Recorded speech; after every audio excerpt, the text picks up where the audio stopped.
warahmatullahi wabarakatuh. Perkenalkan, nama saya Devinia Putri Ayu Andisa. Saya sebagai pemateri pertama yang akan menjelaskan tentang pengertian penentuan sampel audit dan penentuan sampel audit secara statistik dan non-statistik. Silakan disimak penjelasan saya. Baik, saya akan menjelaskan yang pertama, yaitu A. Pengertian penentuan sampel audit, di mana sampel adalah proses menyeleksi porsi dari populasi untuk dapat mewakili populasi. Teknik sampel ini merupakan cara-cara yang ditempuh dalam pengambilan sampel agar memperoleh sampel yang benar-benar sesuai dengan keseluruhan subjek penelitian. Sampel audit adalah penerapan prosedur audit terhadap kurang dari 100% unsur dalam suatu saldo akun atau kelompok transaksi dengan tujuan untuk menilai beberapa karakteristik saldo akun atau kelompok transaksi tersebut.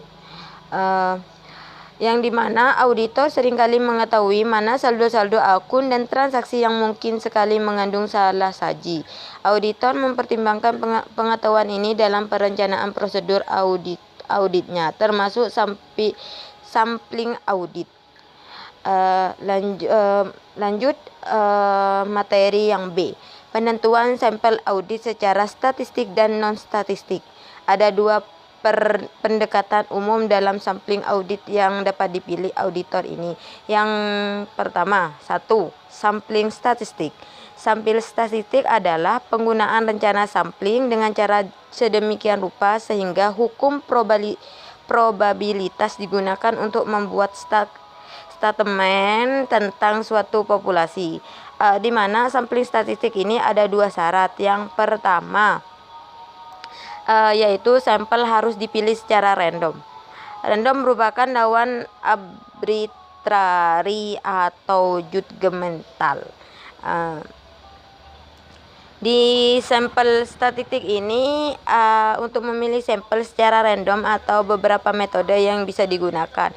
A. Simple random sampling, menggunakan pemilihan random untuk memastikan bahwa tiap elemen populasi mempunyai peluang yang sama dalam pemilihan. B.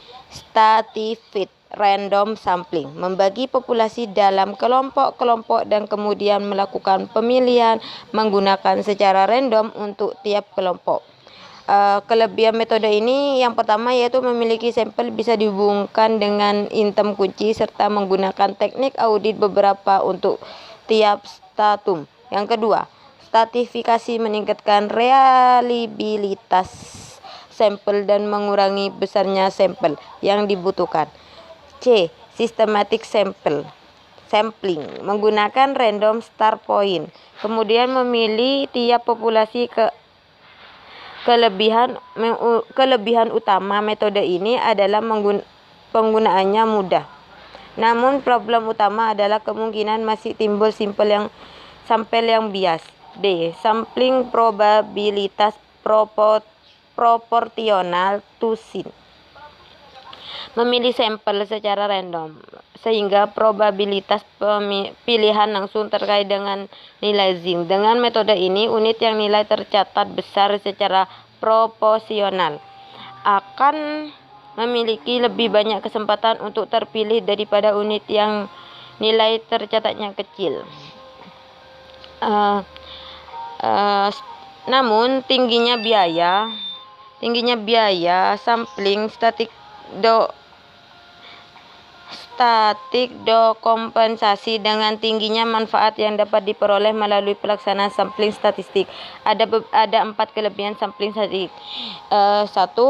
Memungkinkan auditor menghitung reliabilitas sampel dan risiko berdasarkan sampel. B. Mengharuskan auditor merencanakan sampel dengan lebih baik dibandingkan dengan sampel non statistik. Auditor bisa mengoptimalkan sampel tidak overstatic atau understatic dengan resiko yang hendak diterima terukur secara matematis. D. Berdasarkan sampel, auditor bisa membuat statement yang objektif mengenai populasi sampel. 2. Sampel non-statistik. Sampel non-statistik ini merupakan pengambilan sampel yang dilakukan berdasarkan kriteria subjektif. Besarnya sampel dan pelaksanaan evaluasi atas sampel dilakukan secara subjektif berdasarkan pengalaman auditor. Ada beberapa metode pemilihan sampel yang dikategorikan dalam sampling non-statistik. Yang pertama, yang A, haphazard sampling. Auditor memilih sampel yang diharapkan representatif terhadap populasi lebih berdasarkan judgemen individu tanpa menggunakan random probabilitas. B. Block sampling. Menggunakan seleksi satu atau lebih kelompok elemen populasi secara berurut. Satu item dalam blok terpilih, maka secara berurut item-item berikutnya dalam blok terpilih dengan otomatis. C. Systematic sampling. Menggunakan start point yang ditentukan secara judgemen, kemudian memilih tiap elemen populasi KN. Sampel dipilih berdasarkan interval yang ditentukan dari pembagian jumlah unit dalam populasi dengan jumlah sampel. D. Directed sampling. Menggunakan seleksi berdasarkan judgemen elemen bernilai atau elemen yang diyakini mengandung error. Pemilihan sampel berdasarkan kriteria yang telah disusun oleh auditor. Namun lebih menitik beratnya pemilihan berdasarkan kriteria yang ditetapkan berkaitan dengan representatif, bisa juga tidak. Kriteria yang bisa digunakan adalah yang pertama, item-item yang paling mungkin mengandung salah saji. 2. Item-item yang memiliki karakteristik populasi tertentu. 3. Item yang mempunyai nilai tinggi. Dibanding sampel statistik, judgemen atau sampling non-statistik sering dikritik karena secara berlebihan mengandalkan intuisi. Kecukupan ukuran sampel tidak bisa secara objektif ditentukan. Sampling non-statistik juga sering secara irasional dipengaruhi faktor-faktor subjektif. Misalnya reaksi personal auditor terhadap karyawan klien, proses pengadilan, dan waktu yang tersedia untuk menyelesaikan penugasan bisa sangat mempengaruhi ukuran sampel. Baik, sekian pemaparan dari saya, kurang lebihnya mohon maaf. Akan dilanjutkan pemateri selanjutnya. Assalamualaikum warahmatullahi wabarakatuh. Bismillahirrahmanirrahim. Assalamualaikum warahmatullahi wabarakatuh. Nama saya Muhammad Alvin Hidayat sebagai pemateri kedua. Di sini saya akan menjelaskan mengenai pemilihan sampel secara probabilistik dan non-probabilistik. Silakan disimak penjelasan saya berikut. Baik, di sini saya akan menjelaskan mengenai penentuan sampel audit secara probabilistik dan non-probabilistik. Teknik pengambilan sampel terdiri dari dua jenis, yaitu pengambilan sampel secara acak atau probability dan pengambilan sampel secara tidak acak atau non-probability. Dalam menentukan teknik pengambilan sampel yang digunakan harus sesuai dengan tujuan penelitian. Jika tujuan penelitian untuk membuktikan hipotesis serta melakukan generalisasi, maka teknik pengambilan sampel yang digunakan adalah pengambilan sampel secara random. Namun, jika tujuan penelitian bukan untuk menguji hipotesis dan tidak melakukan generalisasi, maka dapat digunakan teknik pengambilan sampel non-random. Yang pertama yaitu sampel secara acak atau probability sampling. Di dalam penarikan sampel secara acak, semua unsur yang ada di populasi mempunyai peluang yang sama untuk terambil sebagai sampel. Agar seluruh unsur populasi memiliki peluang yang sama menjadi sampel, maka dalam penentuan sampel yang mewakili populasi ditentukan atau diambil secara acak atau random. Berikut ini beberapa metode pengambilan sampel acak, yaitu A. Acak sederhana atau simple random sampling atau SRS. Pengambilan sampel secara acak sederhana dapat dilaksanakan apabila populasi tidak begitu banyak variasinya dan secara geografis tidak terlalu menyebar. Di samping itu, harus ada daftar populasi atau sampling frame.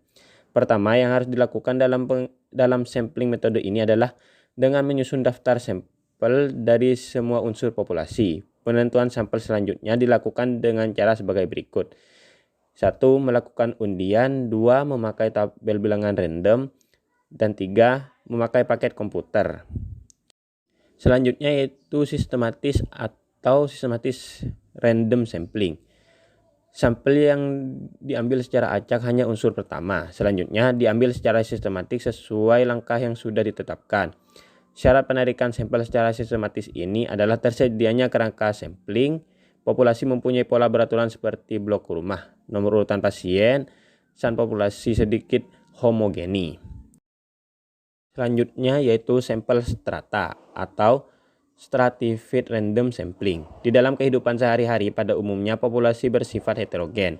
Oleh karena itu, agar semua sifat dapat terwakili, terlebih dahulu populasi tersebut dibagi menjadi beberapa strata. Misalnya pendidikan terdiri dari tinggi, sedang, kurang. Ekonomi terdiri dari kaya, sedang, miskin. Di dalam melakukan stratifikasi dan pengambilan sampel perlu diperhatikan hal-hal berikut. 1. Unsur populasi di dalam strata tersebut diusahakan sehomogen mungkin. 2. Antara strata diusahakan seheterogen mungkin. 3. Sampel diambil secara proporsional menurut besarnya unit yang ada di dalam masing-masing strata dan antar strata. Yang keempat, di dalam masing-masing strata unit, sampel diambil secara acak. Kelebihan pengambilan sampel secara strata ini adalah semua ciri yang heterogen di dalam populasi dapat terwakili dan memungkinkan mencari hubungan antar strata atau membandingkannya. Selanjutnya adalah cluster atau cluster sampling. Di dalam praktik, kadang-kadang kerangka sampel juga sulit diperoleh sehingga seharusnya peneliti membuatnya sebelum turun mengumpulkan data. Hal ini mungkin mudah dikerjakan, tetapi seringkali sulit atau tidak mungkin dilakukan. Atau kalau dilakukan akan membutuhkan waktu serta biaya yang cukup banyak. Populasi dibagi ke dalam gugus atau kelas yang diasumsikan di dalam setiap kelas atau gugus sudah terdapat semua sifat atau variasi yang akan diteliti. Selanjutnya, kelas akan diacak dan unit sampel akan diambil dari kelas yang sudah tertarik. Syarat-syarat untuk pengambilan sampel ini adalah 1. Di dalam kelas sehomogen mungkin. 2. Antar kelas heterogen mungkin. Dan yang ketiga disebut juga area sampling. Selanjutnya yaitu sampel bertingkat atau bertahap atau multistage sampling. Pengambilan sampel bertingkat dilakukan kalau secara geografis populasi sangat menyebar dan meliputi area yang sangat luas. Misalnya kita akan meneliti puskesmas di Indonesia yang terdiri dari 27 provinsi. Tahap pertama diacak dulu 5 provinsi atau tahap 1 dari 27 provinsi itu. Selanjutnya di masing-masing provinsi diacak lagi kabupaten mana yang akan ditarik sebagai sampel atau tahap 2. Setelah kabupaten ditarik, tahap 2 diacak lagi puskesmas mana yang akan menjadi sampel penelitian itu.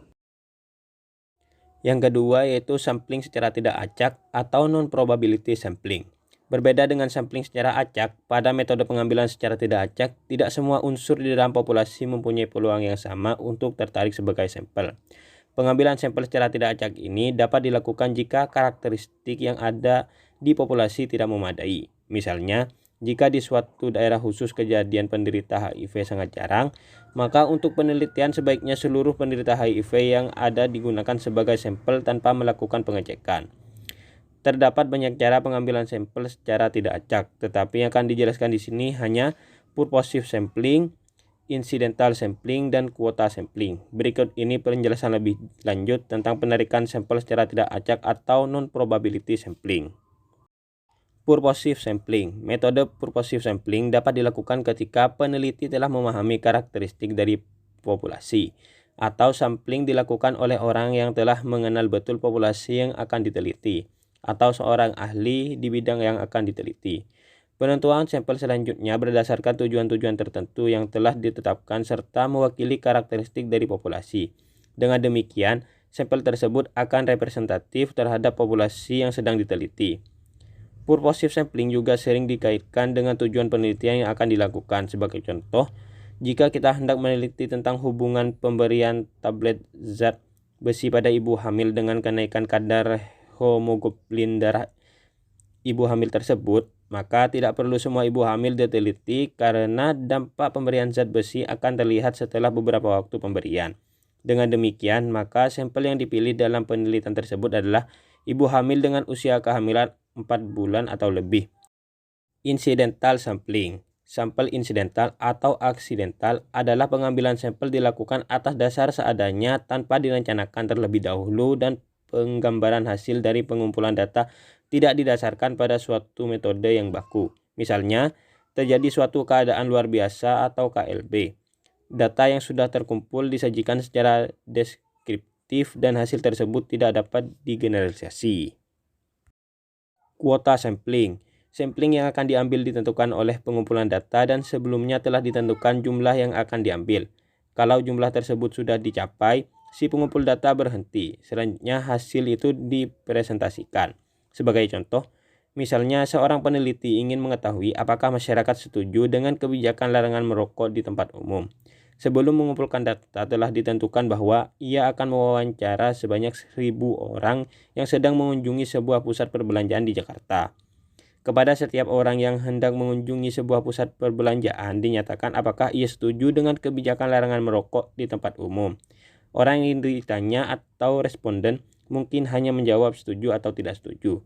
Peneliti tersebut akan berhenti setelah ia menanyai sebanyak 1.000 orang dan akan menulis hasil temuannya. Besar sampel. Pertanyaan yang sering muncul ketika hendak melakukan penelitian adalah berapa besar atau seberapa banyak sampel yang harus diambil agar dapat mewakili populasinya. Ada dua hal yang harus dipenuhi untuk memperoleh sampel yang dapat mewakili populasinya atau representatif terhadap populasinya, yakni besar sampel dan cara pengambilan sampel. Besar sampel saja tidak menjamin bahwa sampel yang kita ambil akan mewakili karakteristik populasinya tanpa memperhatikan cara pengambilannya. Sebaliknya, cara pengambilan sampel yang menganut azas probabilitas atau random tidak dengan sendirinya akan memperoleh sampel yang representatif terhadap populasinya tanpa memperhitungkan besar sampel terhadap populasinya. Sekian penjelasan dari saya, terima kasih. Selanjutnya akan dijelaskan oleh pemateri berikutnya. Assalamualaikum warahmatullahi wabarakatuh.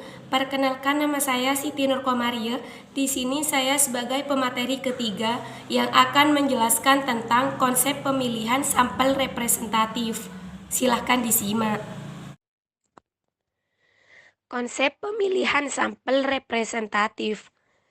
Sampel representatif sendiri merupakan sampel yang karakteristiknya hampir sama dengan yang dimiliki populasi.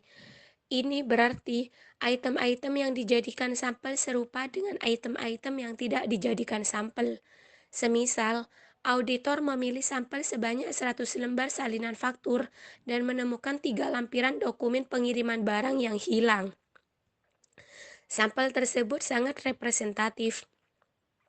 Jika 2 atau 4 item semacam itu ditemukan dalam sampel, sampel tersebut dianggap cukup representatif.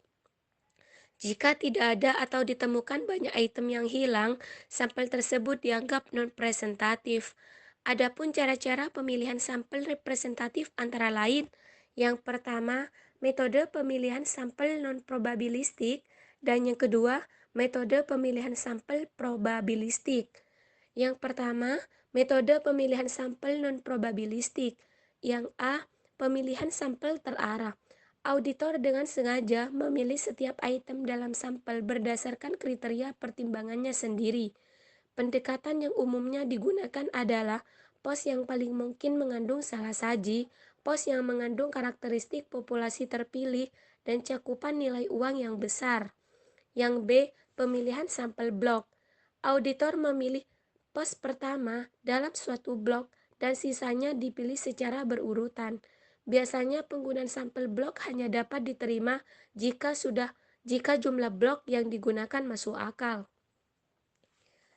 C. Pemilihan sampel sembarangan adalah pemilihan item atau pos yang bias disengaja oleh auditor.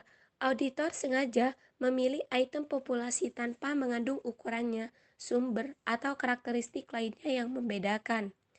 Yang kedua, metode pemilihan sampel probabilistik. Yang A, sampel acak sederhana.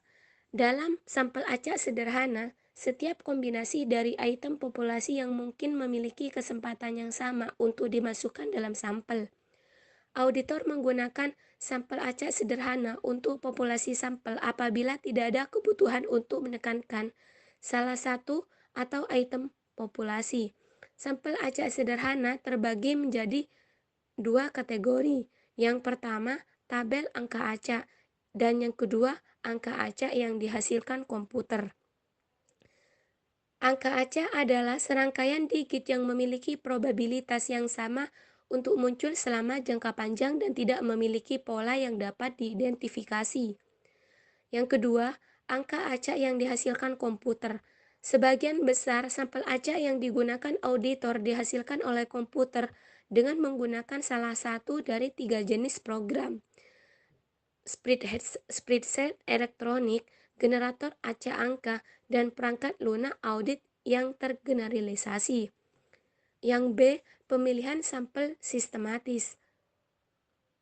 Hal yang perlu diperhatikan dalam pemilihan sistematis adalah kemungkinan terjadinya bias, karena cara pemilihan sistematis dilakukan setelah item pertama sampel dipilih, semua item lainnya akan dipilih secara otomatis. Hal ini tidak akan menimbulkan jika karakteristik kepentingan seperti deviasi pengendalian yang mungkin terjadi didistribusikan secara acak ke keseluruhan populasi, yang mungkin tidak selalu terjadi. Yang C, pemilihan sampel probabilitas proporsional dengan ukuran dan bertahap. Ada dua cara untuk memperoleh sampel semacam ini. Yang pertama, untuk jumlah catatannya yang banyak, disebut juga sebagai sampling dengan probabilitas yang proporsional dengan ukuran, dan dievaluasi dengan penggunaan sampling non-statik atau sampling statistik unit moneter. Yang kedua, membagi populasi ke dalam subpopulasi melalui ukuran yang lebih besar. Hal ini disebut sebagai sampling bertahap dan dievaluasi dengan menggunakan sampling non-statik atau sampling statis. Sekian pemaparan dari saya, kurang lebihnya mohon maaf. Wassalamualaikum warahmatullahi wabarakatuh.